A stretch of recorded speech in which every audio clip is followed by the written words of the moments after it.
am the Youth Apprenticeship Coordinator for Newton County Schools, and I'm also the Work-Based Learning Coordinator here at NCCA. I work with a phenomenal group of work-based learning coordinators and CTI coordinators in the county. They're the best in the state, and I can say that because we travel quite a bit.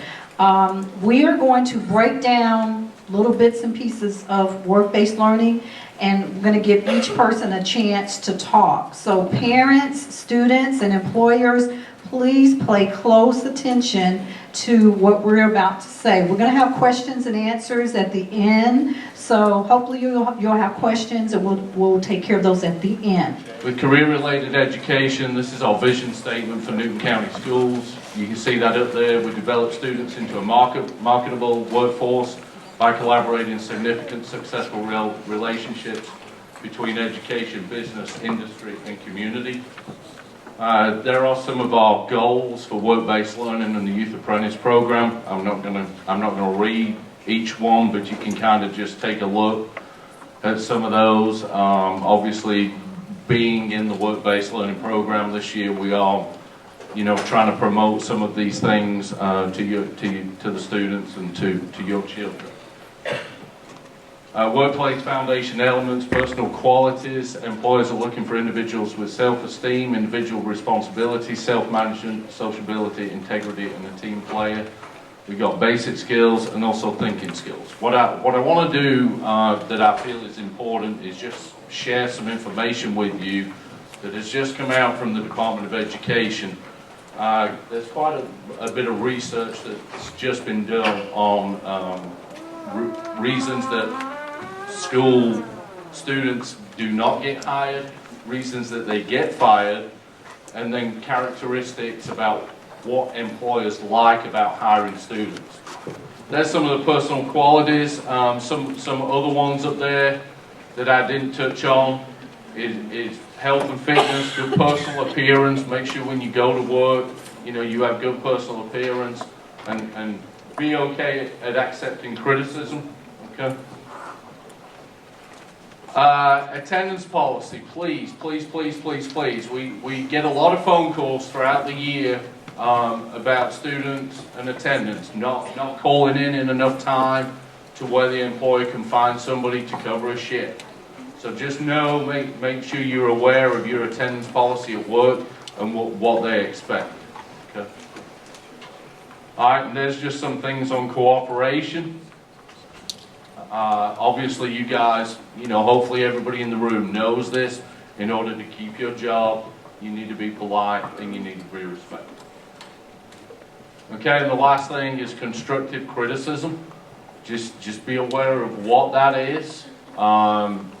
Take it to heart. Hopefully your employer is trying to, when they provide constructive criticism, they're trying to make you better. They're trying to make you better. When we sit down with students and we go over things, we're hoping that we make them better. Okay? And then at the end right there, we have job evaluation students. You're going to get 4 of those throughout the year. Ms. Brown's going to touch on these a little bit more. Thank you very much. Okay, I'm going to talk to you a little bit, first of all, about personal appearance. Make sure that your teeth, your breath is fresh, you brush your teeth, clean clothes. Again, no wrinkles, no holes in your clothing, dirt, paint. Down here, watch your piercings, big earrings, and flashy jewelry. Watch, if it's too much makeup, it's not advisable. Also watch the types of makeup. I would also add cologne to this. If someone can smell you before they can see you, you're probably wearing too much cologne. So that's probably a good thing to keep in mind, a good rule of thumb. Or if you leave and they're still thinking about your smell, as you've left the room, that's another thing to keep in mind. And basically, what is work-based learning? It's basically where we combine classroom experience and things we feel we can teach you in the classroom with the experiences that you can learn on the job. In order to go to work, a student must be at school that particular day. Continuous employment must be maintained through the semester to receive course credit. Really important. Remember, you have a certain number of hours that you're required to get on the job to get credit for this class, because you are getting a grade for it. You have to maintain continuous employment, which means you can't lose your job and you can't quit your job. Now, if you are fired, typically, okay, we investigate it, but typically that's going to result in a failing grade, which is why we need you to be the best employer you can so that this doesn't happen. But what we also don't want to see happen is you changing jobs, okay? It's important that you establish a working relationship with your employer and you stay there for the whole year. Now, if for something should come up, and there should be absolutely, you have to change jobs, that whatever reason that this is occurring, we have something called a job change request form. You would fill it out, you would submit it to us before you do anything. We would sit down, we would read it, we'd talk to you about it, and we would make a decision and let you know if you could in fact change jobs. If we did agree, did agree to the job change, at that point you'd be expected to work a 2-week notice and such. But it's very, very, very important. Okay, do not change jobs without seeking prior approval. That's a must. And again, you always, always, always have to work a 2-week notice no matter what happens. Coming down, you'll also be expected, down here it says apprentice will provide all completed documentation. This is talking about the papers that we ask you to get signed. And then we'll meet at a appointed time with coordinators. It says weekly, typically it's monthly. We're talking about our monthly meeting, so if we ask you to see us, then of course that would come under there as well. We expect all of our work-based learning students, we've chosen y'all because we really do feel like you are the cream of the crop, the best students out there. You need to excel in all areas. We need you to excel academically as well as, from a behavior standpoint on the job. If any of these areas start to fall, then you can be placed on probation. Honestly, we're trying to do this for you. If your grades start falling, you don't need to be leaving school early to go to work. You need to be sticking around school to get your grades up because most of you are seniors and your grades are going to come first. Okay, so we're going to keep an eye on your grades. You need to try to maintain a GPA of 80 or better, but if your grade should fall below a 70, so below passing in a class, you could be put on probation, meaning instead of leaving, you would actually have to stay around school and maybe get some tutoring and work like that. So just work to keep your grades up. Coming on down, let's see here. Let's go down to attendance. Say we're going to talk about that. Again, if you're going to be absent from school, you don't need to be going to work that day. Now, there are some exceptions, okay? If you're out for a court appointment or a doctor's appointment or a school-appointed field trip, something like that, then that's okay. You can still go ahead and go to work. But if you're just out because you didn't feel like going to school that day, you were sick, if you're not at school for at least half the day, we consider you absent from work-based learning, from the work-based learning as far as we count you absent from the apprenticeship period that day at school, and you would not be able to report to work. Okay, so make sure that you keep that in mind. The portfolio is going to be, you're going to get as much out of it as you put into it. What it is, it's a collection, if you will, of the work, the journaling, the assignments, of your work experience that you're going to have over the next year, or if you're a junior, the next 2 years. It's going to be divided into several sections here. You'll see the sections.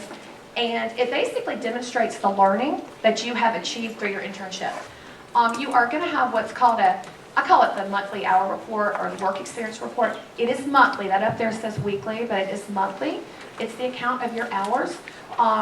You have a certain number of hours that you're expected to work per month. It's based on the seat time that you're missing at school. So if you're missing 5 hours of seat time, okay, per week, then you would be expected to work a minimum of 5 hours. So it's an hour for an hour. Typically, you'd have to work more than that for your job, but that's what we expect from our standpoint. And you will complete one of these time cards per month. And one of the forms, and some of you I saw were already returning it, that you're going to be expected to sign and return, is the form I was talking about, confidentiality agreement. It's very important. You're going to come into contact with information on the job about your employer. You need to keep it confidential, okay? If your employer tells you something on the work site, you come across information as you're doing the books or working this or doing whatever, it needs to stay confidential. This does also include personal information. If you find out personal information about your employer, it may not be that they want the whole world to know it. Where we run into the biggest problem with this is, again, social media. If you get onto social media, you may think that you're just talking about the job and your employer and you love working there, but if you put out information out there that they don't want out there, that can be a real problem. So we feel so strongly about confidentiality because we have had students let go over this very topic, that we do have you and your parents sign this, just making sure you understand the importance of confidentiality. Basically, the employer evaluations, you guys are going to take those to your employers and they're going to fill out how you're doing on the job site. That's 20%. We've got the monthly work experience report. That's going to be your time cards. And what you're going to do is keep track of the hours you work and the amount you get paid. Each block is a week, and then at the end, you're going to summarize how many hours and how much you made that month. And you're going to turn these in, and we have to record these on the state website and put them in the computer. So it's really important that you guys do this accurately. Okay, your portfolio is 20%, and once again, we're going to have a check at December, correct? In December, just to see that you guys are on the right track and you're organizing your information. And then at the end of the year, it's kind of like your final. You're going to put all of that together and keep everything recorded, and then that's 20%. Okay, your journals and your other assignments, that's 25%. And we've changed it a little bit this year where we're going to let you guys turn in your time cards, your journals, and your assignments on the same day of the month, every 10th of the month. And if that's on a weekend, then you'll turn it in the 12th, which would be that Monday. Is that correct? Okay, so we just kind of wanted to make that a little bit easier on you guys rather than kind of staggering and having them, you know, turned in a couple different days of the week. We're just going to do it all on one day of the month.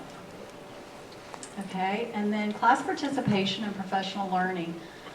You're going to get a grade for attending the monthly meetings at your school. And we have a dinner in January, an AYP dinner, and then we have an employer appreciation event at the end of the year. So all of that is going to compile together for 15% of your grade. And just like tonight, you'll get part of that for your grade too. Okay? All right, training plans are the most important aspect of the program. A lot of you guys have already turned in your mentor page with a list of some of the tasks that you guys do on the job. So we make a training plan based on some of the things you told us that you do, and we update it with your employers throughout the year. We just make sure that you're doing everything they want you to do and you're doing it correctly. Okay? Okay, the training agreements with the employers are going to increase your skill level. Okay, they're going to make you more employable when you graduate because you've done these things and you've done them correctly. And so when you graduate and you get another job, you've learned a lot of these skills on your work-based learning job site. All right? Now, what your employer expects. Okay, they really expect you to be on time and be at work every single day. Okay, a lot of the employers we go to, the issues are with tardy. They're late, you know, the kids are late, or they just don't show up at all, or they call in at the last minute and change of plans. So don't call in sick. Make sure you're on time because you want to be reliable. That's the number one thing. They need to know that they can count on you to be there when you got to be there. Okay, so just do your best. You guys are going to do great. We're excited to have you. And the employers in Covington are really excited to have you guys. Let's look at the first three sentences. It said work-based learning students are expected to remain with the same employer for the entire school year. And it's the underline is that any job change during the school year must be approved by the coordinator. Okay, so please don't quit your job. Changes in employment without notifying the coordinator will result in what? Failure of the work-based learning class. So please talk to your coordinator. Okay, let's skip down to say student actions that will lead to dismissal from the program. What's the first thing? Quitting a job. Again, talk to your coordinator. It's if you're fired or terminated from the job, what are you supposed to do? Talk to your coordinator immediately. And the next one is the loss of transportation to a job site. These things you will be terminated. You need to coordinate and talk to your parents, talk to your coordinators before you just lose your transportation. Failure to attend mandatory meetings and events, you can be dismissed. Failure to complete your portfolio that they already talked about, and poor grades in your classes. Failure to turn in your monthly journals and or monthly hour verification reports. Again, failure to leave campus when your designated time. Please don't just be in the lunchrooms or roaming the classroom, the halls. Please leave when you're supposed to leave the school campus. Failing grades in connecting and academic courses, again, you will be dismissed for that. And lastly on the page is that forgery or any unlawful act that will cause you to be dismissed. Okay, so I want to wish each and every one of you a fantastic work-based learning school year. I look forward to working with all of you.